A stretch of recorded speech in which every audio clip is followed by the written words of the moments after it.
Just talk about your role as being one of the veteran guys. You know, you're just this redshirt sophomore. I'm just gonna go out there and work hard. A sign of a leader, if you say, is a guy that leads by example. So I'm just gonna go out there and each day do what I have to do to make sure that come September 3rd we're winning football games. So that's all I'm worried about. Talk about the other guys around you that maybe people haven't seen as much of what they've shown you. Everybody's been working hard. As far as the defensive line is concerned, our front four, we got a bunch of guys that are just ready to compete. And I talk to those guys, and and they're just ready to strap up, the helmet, strap up the shoulder pads, and just work. You gotta love it. So as far as the young guys are concerned, they're all excited just to go out there and work. I told them, it's not gonna be cupcake. You're gonna make mistakes, but it's about making those mistakes and getting better and learning from them, not making the same mistake twice. And when we have guys that are not making the same mistake twice, that are going out there and excelling every day and getting better, everything's gonna take care of itself. We're gonna be a strong defensive front. You're only a redshirt sophomore now. Basically, you're one of the team spokesmen almost. Is that kind of a role you saw yourself inhabiting this soon into your Auburn career? For me, I just try to go out here and work hard every day. If it comes with doing interviews or being some type of spokesman, I guess I take it. But for me, it's just going out there and getting better every day. If I get better every day, and I do what I have to do, at that stadium across the street, then everything else is going to take care of itself for sure. You hear a lot of what other people are saying, your expectations for this team this year. Yeah, it sounds like a lot of people have lowered expectations and the team pay attention to that. Yeah, you definitely hear it. Everybody has TVs on a football team, but for us, it's about going out there and getting better every day and shocking the world. And I feel like we have a bunch of guys that are ready to compete and do such stuff.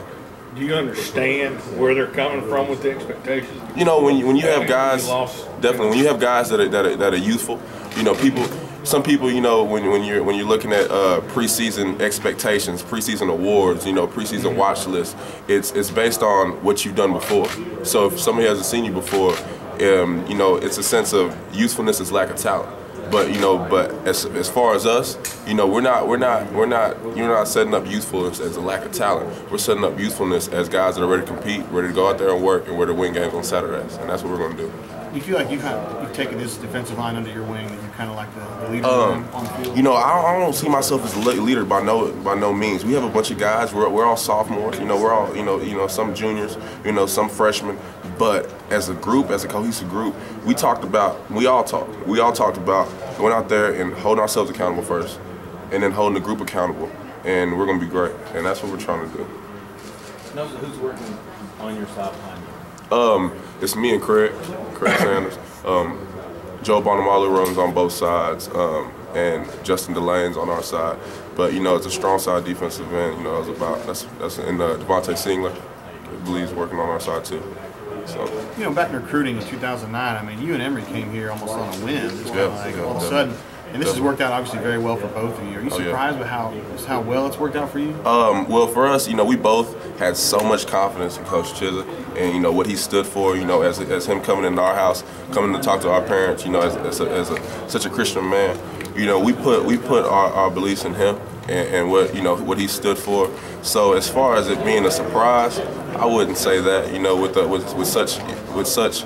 Winning a national championship and doing the type of things we've done in 2 years, it's a blessing. And I'm just looking forward to doing it again. Was the fact that he'd been at Texas, did that have any impact at all?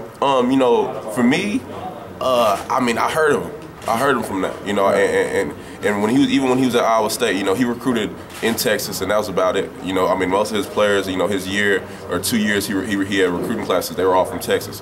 One of my teammates, he actually signed from Texas, so I had heard of him a lot, and the fact that he recruited me at Iowa State. When he got to Auburn, he recruited me hard, along with the other coaches like Coach Looper.